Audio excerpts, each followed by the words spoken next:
You know, we're always looking up at the stars, right? Calling it the final frontier. But what if the real final frontier is down, deep down into the crushing abyss of our own planet? Welcome to the Global War Watch Network. I mean, think about that for a second. While all the headlines are screaming about rockets and satellites, India's quietly planning to set up a permanent home in a place that's arguably more mysterious and less explored than the surface of the moon. This is a seriously incredible story. And hey, before we get into the nuts and bolts, if you're into these kinds of explainers on the tech that's shaping our world, make sure you hit that subscribe button. You're not going to want to miss what we have coming up.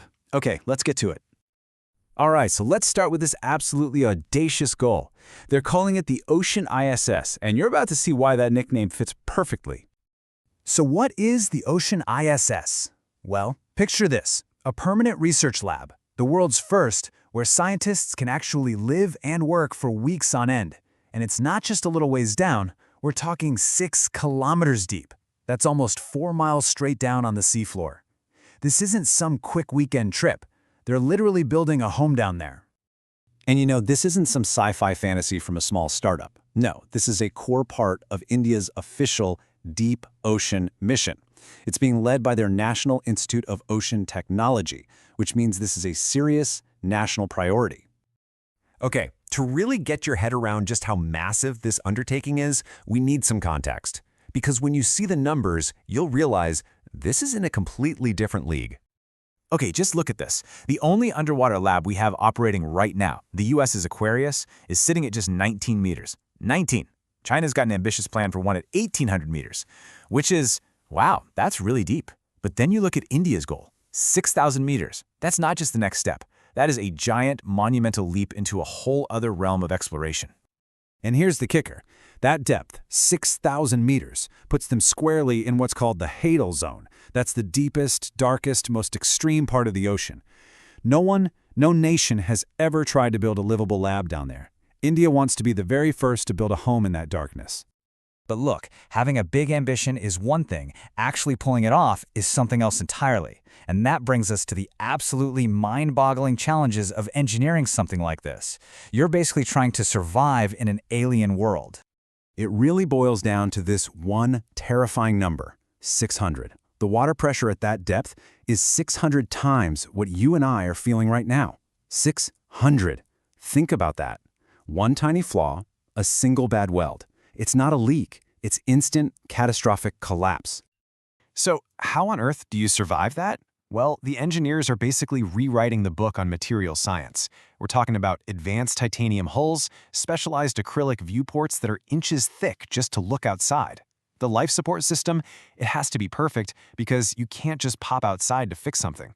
And then you have to figure out how to run power and communication cables for miles through that environment. It's just a staggering list of challenges. Now, this isn't happening overnight. It's a long game, and they're being smart about it, taking it step by step. Right now, they're in the testing phase with a demo habitat at 500 meters, kind of mastering the basics. The next steps will involve much deeper dives using their Matsya 6000 submersible. The target for the whole thing to be complete? Around 2047, which is a pretty symbolic date, marking a century of Indian independence. Okay, so you might be asking, why? Why go through all this insane effort and risk?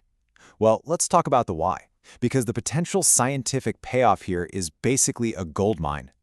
Having a permanent lab down there could literally change our world. For biotech, imagine finding microbes that give us new antibiotics. For climate science, you're getting real-time data from a place our models can only guess at.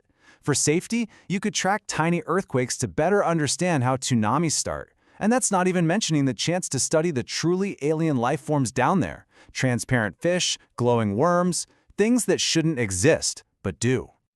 And that leads to an even bigger question, right? If we can figure out how life survives in total darkness under that kind of crushing pressure right here on Earth, doesn't that give us a huge clue about where and how to look for life elsewhere, like on icy moons such as Europa? But this whole thing isn't just about science. Not at all. Pulling this off has massive strategic payoffs.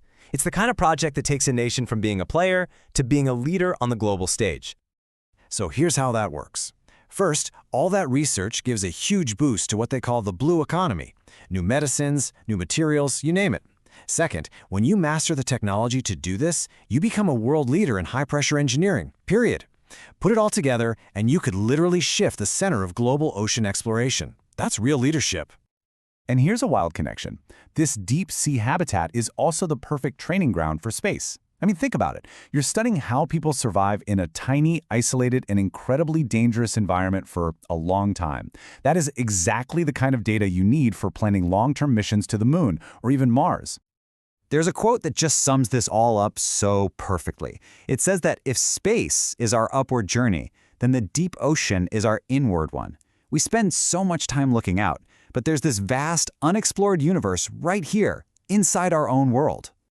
And that really leaves us with one final big question to chew on. As all the major powers are racing for the stars, is it possible that the true next frontier, the one that's really going to define global leadership for the next 100 years, has been right here all along, hidden in the abyss?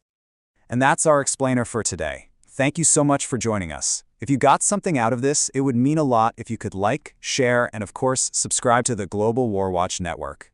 We'd love to hear what you think about this mission. Is it brilliant? Is it crazy? Let us know down in the comments. And be sure to join the conversation on our social media pages. All the links for that are waiting for you in the description below.